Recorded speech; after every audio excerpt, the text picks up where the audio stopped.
I am here with Eli Roberts. He is a wedding and elopement photographer in Bend, Oregon. And today we're going to be talking about the best elopement locations in Bend and the surrounding area.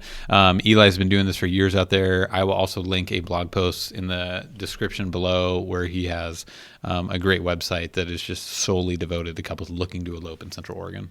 And so we're just going to hit maybe like your top 4 or 5 best locations that you can think of. Yeah, so about that website, I built this website, benorganelopement.com, to gather my thoughts because I've been here 6.5 years and I was trying to learn places that people could elope here. So It's kind of like, all right, I'm learning as well. So I'm still learning. But yeah, so my top spots, we'll start with the most kind of complicated. And it's gotten a little more complicated. It's not too hard, but all the wilderness spots where you want to hike up in the mountains are pretty much summer locations unless you have a snowmobile. Yeah. But yeah, so as of 2021, they require a permit.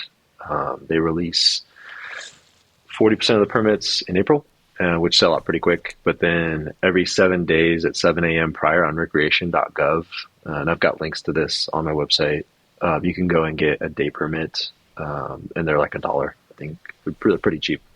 But yeah, so like up there would be like South Sister, Broken Top is my favorite, like number one. Green Lakes is another one. Broken Top is like, it's Broken Top Crater it's called, and it looks like just like this jagged lava rock. And then there's like this little lake down there that's sometimes the year can be really blue. Then there's some other little kind of glacial ponds that are, I've been up there before and it's just clear crystal blue. It's gorgeous. But you also get a view at Broken Top if you go up to the ridge of the Three Sisters, and you can some days see Mount Hood all the way out there if it's clear. And so that's my number one. If you want to risk getting the permit, there's other options, fallback options if you don't get the permit, but that's like my number one. I'll shoot about 3 or 4 times a year up there. And last year had no problem getting the permits. Just have someone get up early at 6:59, get on there and get the permit. And there are 3 options to get to Broken Top. It's pretty much most of that wilderness area. August 1st is when the snow melts enough to where you can drive up. So from a lower lake, you hike 8 miles or 6 miles from each point. There's 2 different sides. Yeah. And then August 1st, you can drive up, cut out 5 miles, and it makes it like a 45-minute, 3-mile hike. Super easy. Yeah. But if you're going to go like in July, there'll be a lot more snow, but and you're going to hike about 8 miles or so. So, and it's an easy hike. It's long. Yeah. 16-mile round trip. So 16, yeah. Mm-hmm. Yeah. So starting from August until, I want to say it's September 24th is the permit window. You can get up there up till, I'll say maybe November. If October, it can start to snow. But after the 24th or 5th of September, it's a free-for-all. You can go up whenever you want, which is kind of nice. You're going to get some real moody weather, and you might see a little bit of snow. But, just like a dusting or some flurries. But, my number one, and it's just every time I shoot up there, I'm awed. It's so cool. But yeah, all the wilderness. There's a few spots out there that you can get to, like I said, South Sister, Green Lakes, and then outside of Sisters, there's another spot called Wilderness Canyon Trail, and that hikes up to Three Finger Jack, and that's gorgeous. Really, really pretty. That's a 3-mile hike that's really easy, but again, you're going to want to plan to get a permit for that one. So, and then to kind of get to more of the simple ones, like hands down easiest, best return is Sparks Lake. You've got this really shallow lake on a lava bed. In the beginning of the year, the water's pretty high because it just leaches out and it's all snow melt. Yeah. And so it's surrounded by pine trees. You've got South Sister, which is beautiful. And then you've got Broken Top. And then you've got Mount Bachelor. You can see Mount Bachelor if you get further out on the lake or to some points. But that one, pretty much you can kind of do whatever out there. I recommend keeping it on the smaller end, maybe 20 max. I've seen some bigger weddings out there, but it is, subject to a lot of people hanging out. It opens generally like June 1st, the road to get out there when the snow melts. And that was first like 3 weekends. It's crazy out there. A lot of people paddleboarding. Yeah. Again, it clears out like probably around close to sunset, most because you can't camp there by the day use area.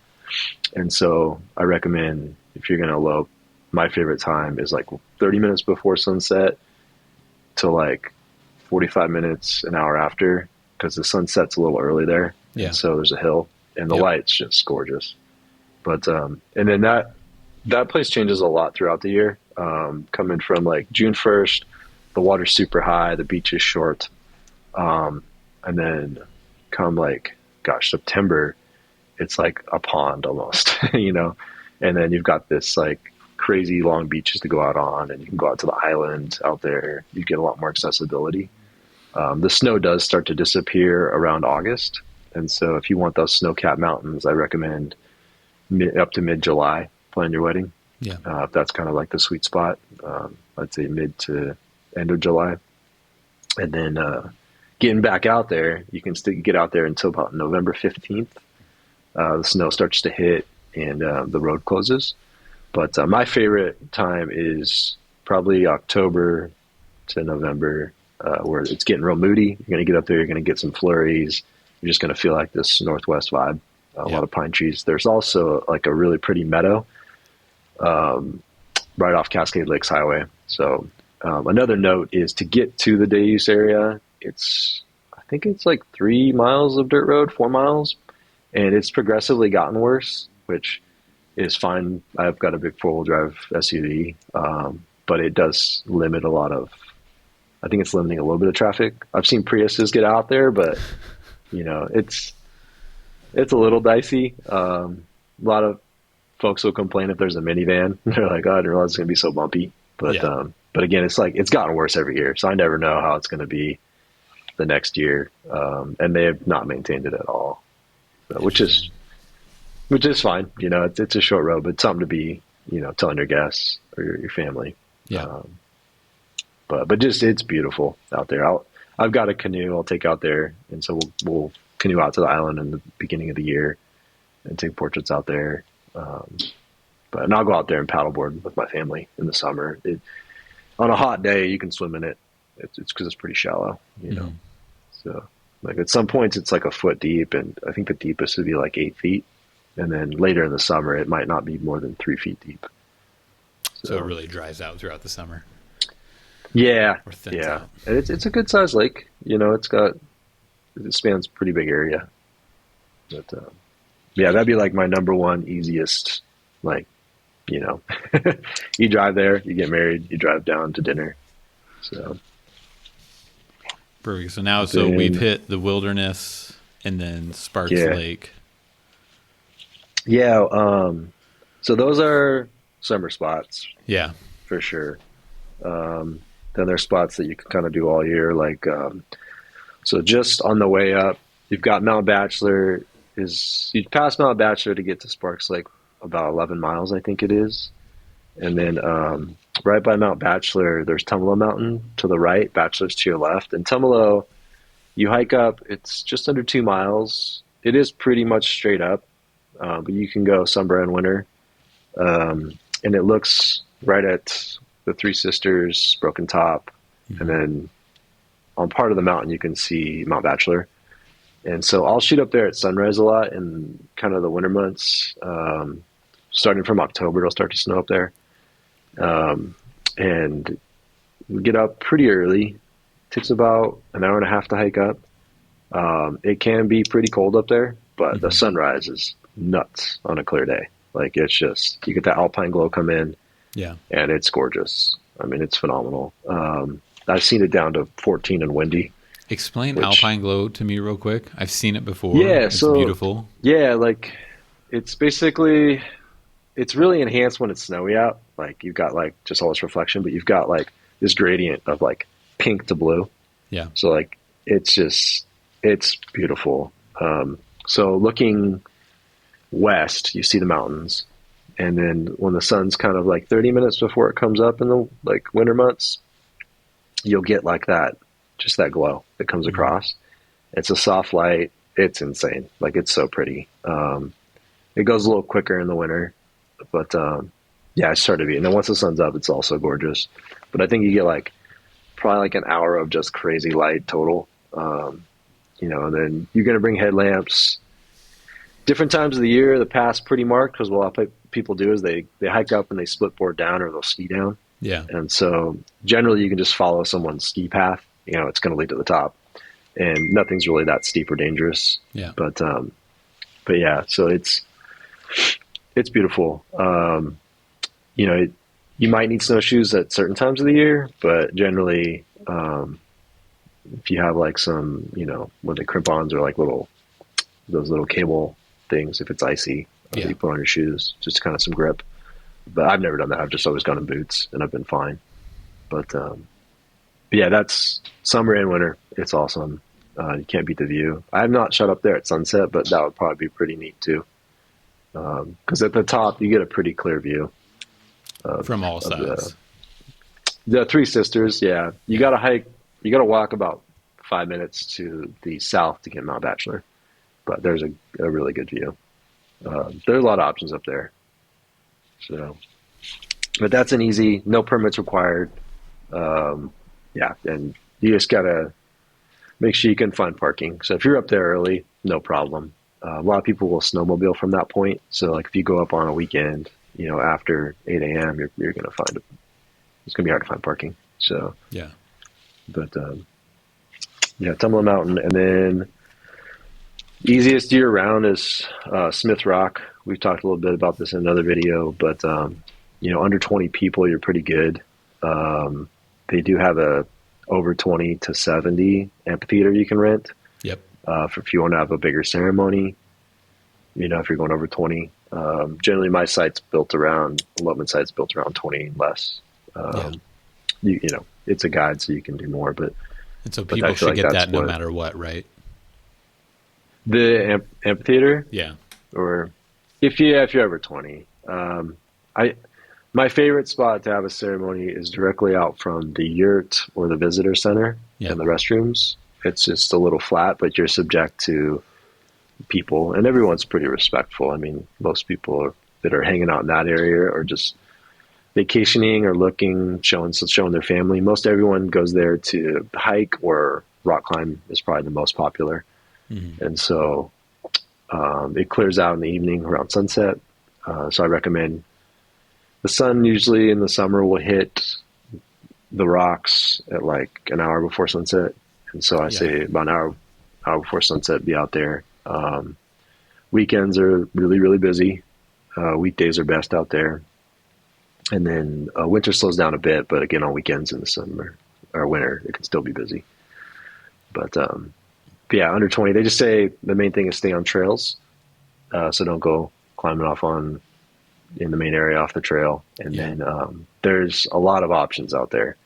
You can also hike to the top, and then there's tons of places that are just gorgeous. It is dangerous up there. There's some points where you get some vertigo, and it's a little crazy up top. but yeah, it's beautiful. And again, like year round, you can't go wrong. It doesn't snow a lot out there. I've seen it snow probably 5 times out there, and no more than like 2 inches. But when it does snow out there, it's beautiful. It's really, really pretty, really unique. Because it looks like the Grand Canyon. It's crazy. And if couples get married out there, they do have options of heading into town and finding a place, event space. I think it's 30 minutes from downtown Bend, and then Redmond's got they've got some growing options too. So have some restaurants and hotels, and that's about 12 minutes, I'd say, maybe 15 if there's traffic. But yeah, there's a lot of breweries that have space that will easily fit 20 people, maybe 30. So a lot of folks will get married out there and then go to like 10 Barrel on the east side, or they'll go to Worthy is a newer brewery. Mm-hmm. But yeah, 10 Barrel is like probably my favorite as far as food goes and beer options. And then the space it's a really new space. Since they got acquired, they built a big facility here in Bend. So that's awesome. Yeah. Been getting outside. I'd still kind of consider it the Bend area. Would be Crater Lake. Yeah. Crater Lake does require a couple permits, but it's pretty easy. It's a $50 permit to get married there and a $50 photo permit. So I handle the photo permit, obviously, and then I tell my couples to get the wedding permit, and that's year round. There's different. It takes longer to get there in the winter because you have to Hmm. go down south and then come up. I would say if the roads are clear, you're probably looking 2.5 hours from Bend to get up, down and up, and then 2 hours or less in the summer to get through the north entrance. Yeah. And yeah, Crater Lake is just every time I go there, I'm like, this place is insane. It's yeah, it's just it's so blue. Sunsets there just blow my mind. Um, and then you find I generally like to do portraits all the way around, but like you find a spot. I recommend getting out there. I don't know, 4 or 5 hours before sunset. I usually do a loop around the lake with the couples, just show them like this is what you got. It's gorgeous, and Yeah. then we'll do portraits on the. I'll start with portraits on the east side, Yep. and then I'll do portraits on the north side, maybe south. Sometimes we'll start in the south. There's a lodge out there in the south, but you can drive around the whole lake. It takes about 40 minutes. But yeah, so I'll do portraits on 2 or 3, maybe 4 points, and then I like to do the ceremony at sunset on the west side because you walk down and it's like this everywhere, right? Yeah. Down to the water. It's just like it's a giant crater, and but there's like these points that go out, and you can just walk out there and you're looking down, and they're just perfect little like portrait and ceremony spots. And when you go down those, it can get kind of windy out there. You're just below the wind, like the wind goes over you, so you can kind of be like on the ridge and just be like it's cold, it's windy, like in October or something, and then you walk down there and it just goes away. That's so And nice. so, and then when the sun goes down, there's like one image I have that's just pretty much gone viral on Google, and it's uh, it's a sunset there in October. It was October. It was a little chilly, but like we were fine. We walked down, and I mean the colors coming off the lake.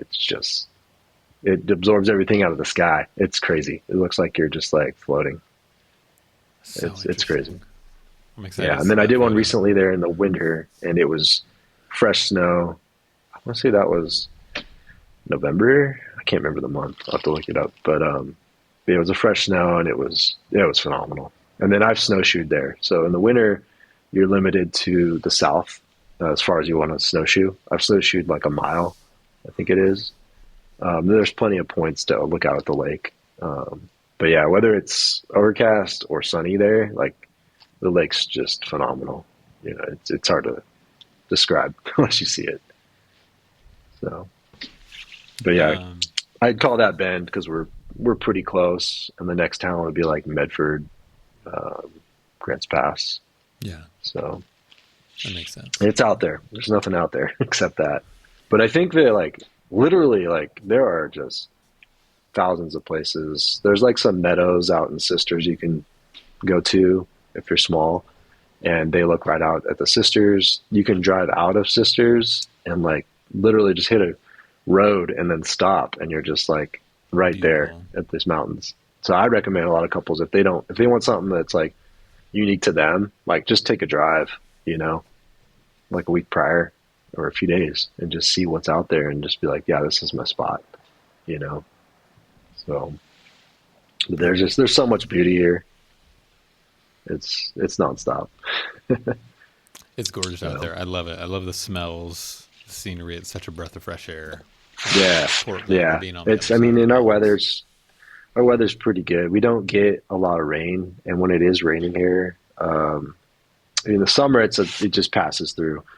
If it's raining here in the winter, we just drive uphill. Drive up to the mountain. It's snowing, and that way you're not getting wet. You're just getting snow on you. And there's dozens of snow parks like all around that you can go to.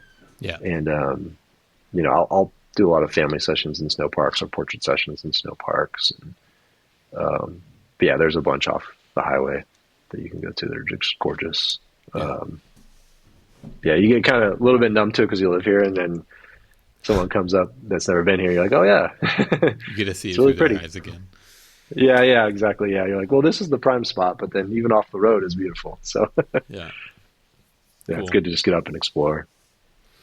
Um, so hopefully that was helpful to you guys as you're thinking about eloping. Eli he is your guide to eloping in Bend, Oregon. He's just built for it. And you'll figure that out real quick, just hanging out with him or seeing his work. Again, I will link down below to his website that he built solely for this to help you guys find the place to elope. With that being said, thanks so much. If you guys have questions, leave comments in the description down below or email Eli or hit him up on Instagram. And thanks so much, Eli, for spending the time sharing all this. Yeah, thanks, man.